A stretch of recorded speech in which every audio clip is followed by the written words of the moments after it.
அந்த நடத்தாங்க போட்டு போலீஸ் வச்சுங்க போலீஸருடைய கையாளாக இவர் இருந்துங்க இவருடைய கையாளாக போலீஸ் இருந்துங்க அந்த குடிசைய கட்டணமே இடித்து தள்ளுகின்ற ஒரு வன்கொடுமை பிரச்சனைய இந்த ஊர் புரியும். இந்த ஊர் நிலத்துக்கு சொந்தக்காரன்ற ராதாகிருஷ்ணன்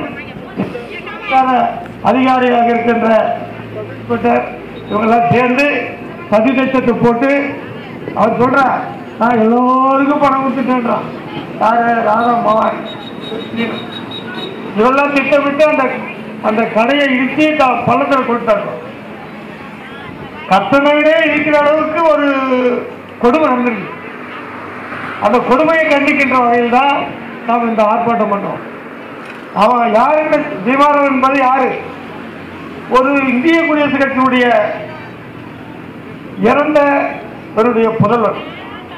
அந்த புதல்வருடைய துணிச்சையின் பேரில் அந்த கொட்டையை அமைத்தால் அதை நடத்த விடாமல் பல பேர் சதி செய்துவிட்டார். இந்த சமுதாயத்துக்கு அது பெரிய கேவலம் என்பதை சுட்டிக்காட்டுகின்ற வகையில் தான் இந்த ஆர்ப்பாட்டம்.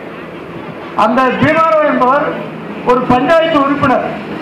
ஒரு பஞ்சாயத்து உறுப்பினருக்கே இந்த நிலை என்றால் மற்றவர்களுக்கு இருக்கின்ற பஞ்சாயத்து ஏன் அதை கேட்டாங்களா? என்ன பஞ்சாயத்து நடத்துறீங்க? என்ன பஞ்சாயத்து நடத்துறீங்க? இந்த பஞ்சாயத்து தலைவரோ அதாவது உபத்தலைவரோ அல்லது பஞ்சாயத்து உறுப்பினரோ ஒரு தாழ்த்தப்பட்டவர் கட்டிய அந்த கொட்டாய் ஏன் இருக்கா என்று பஞ்சாயத்து உறுப்பினர் யாராவது கேட்டாங்களா? ஏன் கேட்கல?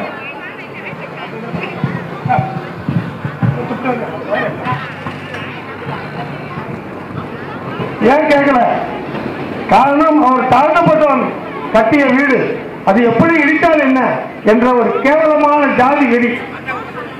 இந்த குண்டியம்பாக்கம் பஞ்சாயத்தை பொறுத்தளவுக்கு எப்போதுமே நடக்காத கொடுமை.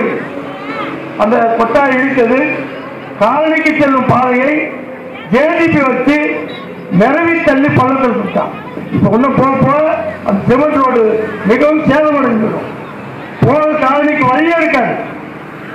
இந்த கொடுமையெல்லாம் கண்டித்து பிரசிடண்ட் டாக்டர் கூட்டம் நேரடியாக பேசணும்.